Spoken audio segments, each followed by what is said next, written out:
আমি আজকে আপনাদের করে দেখাবো পাবদা মাছের তেল ঝাল। পাবদা মাছের তেল ঝাল করতে প্রথমেই লাগবে পাবদা মাছ। আমি এই সাইজের পাবদা মাছ নিয়ে নিয়েছি।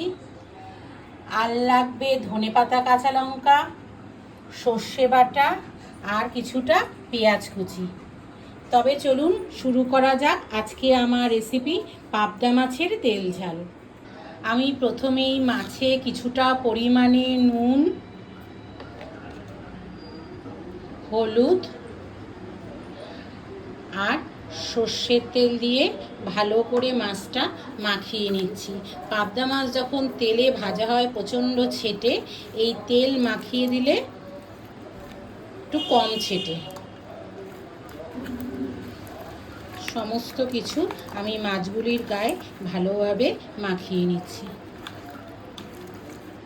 কড়াইয়ে আমি বেশ কিছুটা সর্ষের তেল দিয়ে দিয়েছি। তেলটা আমার গরম হয়ে গেছে। এবার আমি মাছগুলি আস্তে আস্তে ভেজে নেব।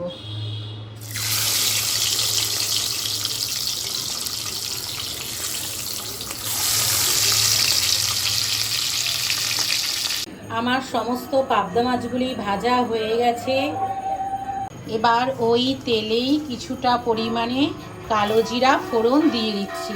কালো জিরাটা আমার গরম হয়ে গেছে। এবার এর মধ্যে দিয়ে দিচ্ছি পেঁয়াজ কুচিটা।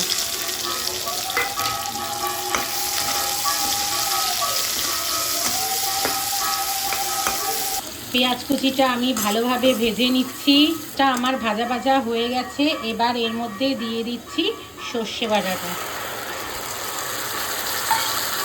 দিয়ে ভালো করে নাড়িয়ে নিচ্ছি। আর দিয়ে দিচ্ছি সামান্য পরিমাণে হলুদ গুঁড়ো, কাশ্মীরি মির্চ আর স্বাদ মতো লবণ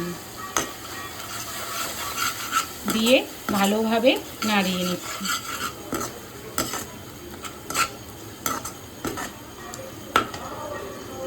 এবার দিয়ে দিচ্ছি সামান্য পরিমাণে জল।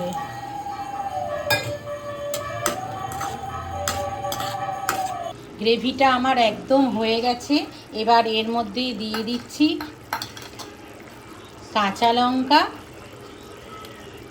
আর কিছুটা পরিমাণে ধনেপাতা দিয়ে ভালোভাবে নাড়িয়ে নিচ্ছি।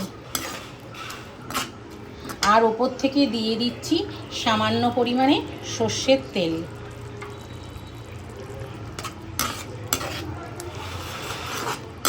এবার এইটা আমি 1 থেকে 2 মিনিট একটু গ্যাসের ফ্লেমটা কমিয়ে রেখে দেব।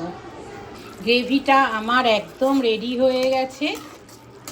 এবার গ্রেভিটা আমি আস্তে করে মাছের ওপর দিয়ে দিচ্ছি।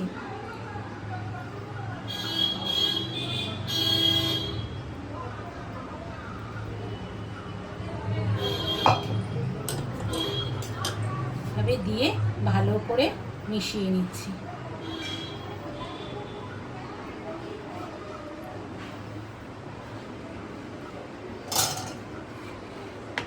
আজকে আমার পাবদা মাছের তেল ঝাল একদম রেডি হয়ে গেছে।